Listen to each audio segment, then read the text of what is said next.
Sa lahat ng kawani ng pamunuan ng BGMP, isang maganda at mapagpalang araw sa inyo. Ako si J.O.1 Marabi, isang binibini na galing ng Leyte. Maghahandog ng tulang inyong may pagmamalaki. Isang kwento ng buhay nating mga BGMP. Ang tulang ito ay aming entry sa pag-contest na kung tawagin Spoken Poetry. Unipormeng kulay abo. Bukang liwayway kung umalis ng tahanan. Papuntang kulungan na siyang pinagtatrabahuan. Bitbit ang lakas ng loob at mga kagamitan. Nawari ba'y may gerang pupuntahan? Oo, gera. Gera nga ng bayan. Kung saan walang sandatang ginagamit kadalasan. Tanging lakas ng loob at tibay ng isipan ang siyang daladala sa bawat laban. Ang laban na ito ay hindi pansarili lamang. Ito'y laban ng pagbabago para sa mga nasa piitan, mga taong pansamantalang nanggalan ng kalayaan nang dahil sa kasalanan dapat din nilang pagbayaran. Sa kanilang pagbabagong buhay, kami nakabantay, nagsisilbing gabay at patuloy na umaalalay. At kahit harangan man ng sibat, kami ay mas titibay. Gagawin ang lahat, serbisyo ay maibigay. Pagod at puyat ay di namin alintana. Mahigpit na pagbabantay ay siyang aming ginagawa. Sa bilanggo ang madilim, ito ay magsisimula. Panaag na pag-asa, aming nakikita. Tinatahak namin ang daan ng matulin. Bitbit ang mandato at layunit tungkulin. Kami nagkakaisa sa isang adhikain. Ang iwasto ang tama at masama ay lipulin. May mga pagkakataon ang tropa'y minamalas sa kadahilan ng bagitupat at sibuyas. Matinding problema ang minsay dinaranas. Sinlamig sa loob, bakal na rehas.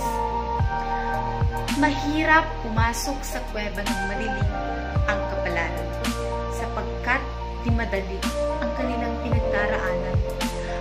Kung ika'y magkamali ng isang hakbang lang, tsak masama ang iyong paroroonan.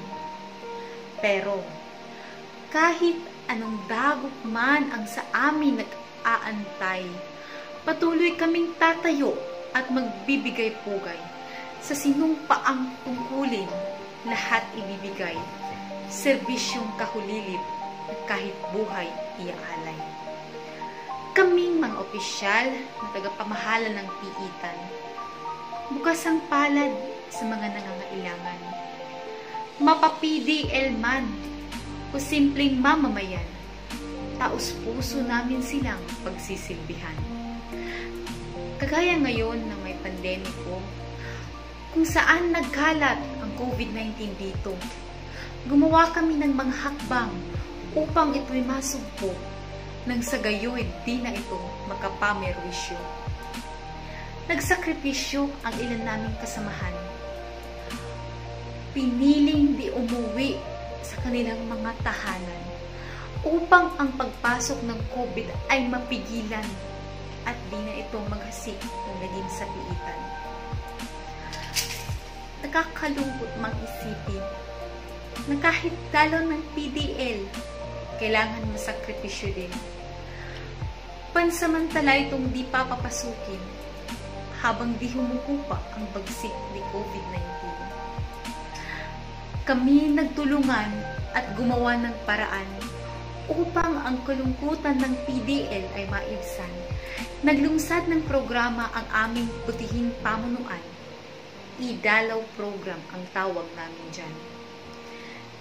Itong propesyon kung saan kami nabibilang. Buong puso namin itong pagsisilbihan, pagkat ito'y amin ng pangalawang tahanan na patuloy naming pangangalagaan. Sa kabila man ng hirap ng aming pinagdaraanan, malugmok man kami sa apat na sulok ng pader ng pilitan. Di kami tatalikod sa aming sinumpaan.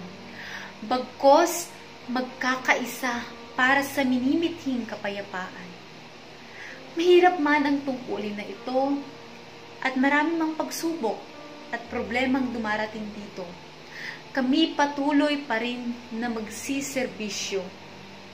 Daladala ang mga tawat at suot ang uniformeng kulay abo.